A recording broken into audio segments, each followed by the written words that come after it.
Hello everybody and welcome to Monday's edition of the Pritchard Cycling News Show. Now I know the video is slightly late and it's going to be slightly shorter than usual. However, the first news story coming out today is massive.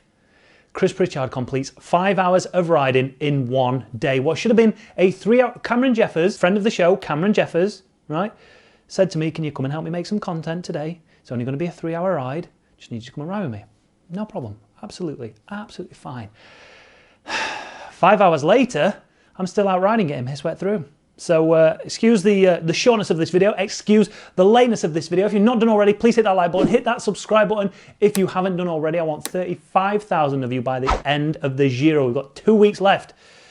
Sort yourselves out. Anyway, without further ado, let's get straight into the news, find out what happened over the weekend with our race roundup. Stage 8 of the Giro was a very emotional affair for me.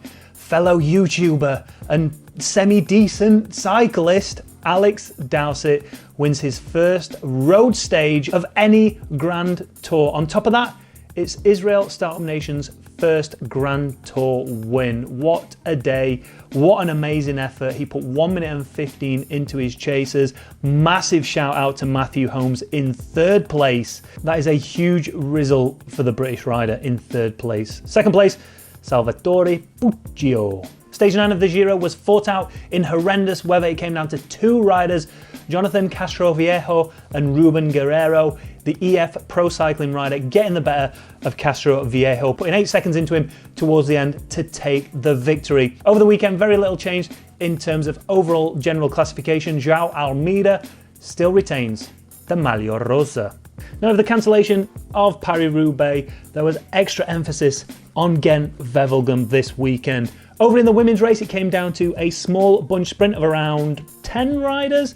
Jolien de Hoor took the victory ahead of Lotte Kopecky. Lisa Brennauer was in 3rd place. And over in the men's race was won by one of the most exciting talents coming out of professional cycling at the minute. 2019 world champion Mads Pedersen took the victory. What an absolute smash fest that men's race was. And the victory was overshadowed by 2 main storylines going off at Ghent-Wevelgem. First up, Mathieu van der Poel versus Wout van Aert. They both rode each other out of the race.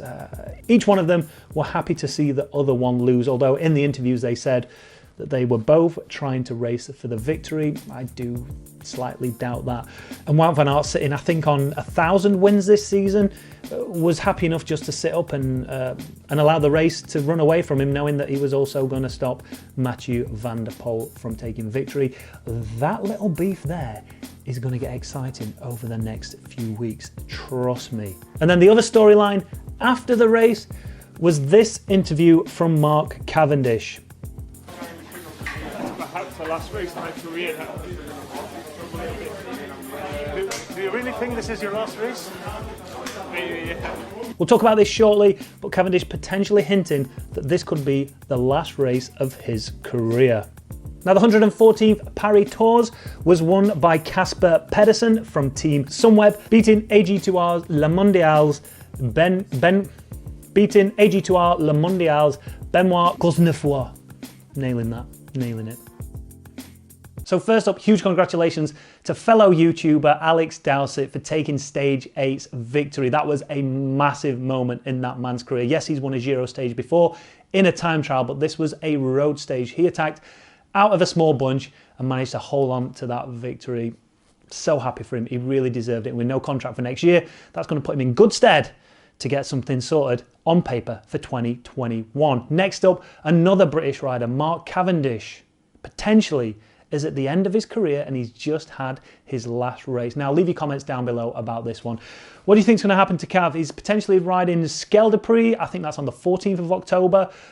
Is he going to do it? Who knows? I mean, it'd be a fitting finish to him to go there and sprint for victory, but you can't help thinking that I don't want to diss him by saying this because one of the best, if not the best, stage racer ever, like, he just ain't got it anymore. So if he was to sprint for victory, chances are they've... a rider like that should not finish his career, especially this type of year. It's so unfair. Let's not forget that Mark Cavendish, and we said this kind of with Peter Sagan, back at the Tour how, listen, Cav has clearly, and again I say this with all due respect, he's getting older. He doesn't have the snap, he doesn't have the power, he doesn't have the fearless ambition that he used to sprint for victories anymore. That's fact, right? I know he wants to, and I'm sure he'll hit me for saying it. But it's the same with Peter Sagan. But it appears that everyone's jumped on the back of Peter Sagan and pretty much called him a has-been and a loser and are done with him. Whereas with Cavendish hasn't been performing for the last couple of years to the level that we've seen him yet. People kind of accepted that because they know that he's older and everything that he already achieved at such a young age. So it'll be interesting to see what happens to Mark Cavendish. I genuinely hope that this is not his last race. Leave your comments down below. Let me know your favourite Mark Cavendish moment from his entire career. I'd have to say probably some of those sprint victories for High Road, Colombia, T-Mobile. I'd probably go as far back as T-Mobile. Like, watching him come onto the scene and just dominate for so long was amazing. Obviously, I'm a British fan, so anyway, let me know your favourite Mark Cavendish moment down in comments. Next up, this is the last time I'm going to talk about this. The EF Pro Cycling Palace Collaboration Cycling Kit went on sale at the end of last week. Some people have got more money than sense. This kit was selling for, but to be fair, the kit was reasonably priced for such a limited edition stock. However, remember we said that you had to be a Rafa Club member, which was around £70 to become a member before you could even get to the site to be able to purchase it. It obviously sold out within minutes. We're talking cycling kit, cycling bottles, caps, musettes, there was hoodies, jackets, socks, bottles, everything, all sold out.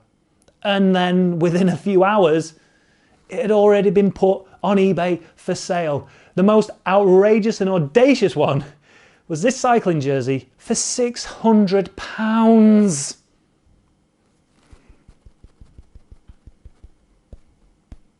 I mean, I doubt Palace or EF Pro Cycling are going to care that it's getting resold, because they more than covered that fine that they took in the first instance of around £3,700 when they unveiled this kit and didn't tell the UCI that they were unveiling it, and obviously got the fine for it. Mate, come on. T-shirts for like 100 quid.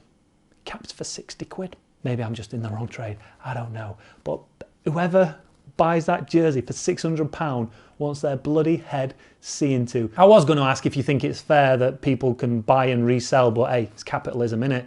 And if there's people willing to buy that stuff out there, then they'll have to pay the price. But 600 bloody quid. Is that the most expensive cycling jersey you've ever come across? Apart from a signed one? Leave your comments down below. Absolutely outrageous. And then, sorry, this is the last time I'm talking about that EF Pro Cycling and Palace collaboration kit. Over on Twitter, Stycle, I think that's how you say it, Stycle Design tweeted this thread saying, since EF Pro Cycling and Palace Skate did a collab, I took advantage of giving the whole Peloton a transformation. Here's a thread, enjoy. And then as you can see here, all the different World Tour Team kits in all their glory, edited by Stycle Design. There's some cracking ones there, but I'm gonna have to say my favourite is the Versace and Jumbo Visma collaboration. That kit looks absolutely banging. Amazing, absolutely amazing. So leave your comments down below on this one as well.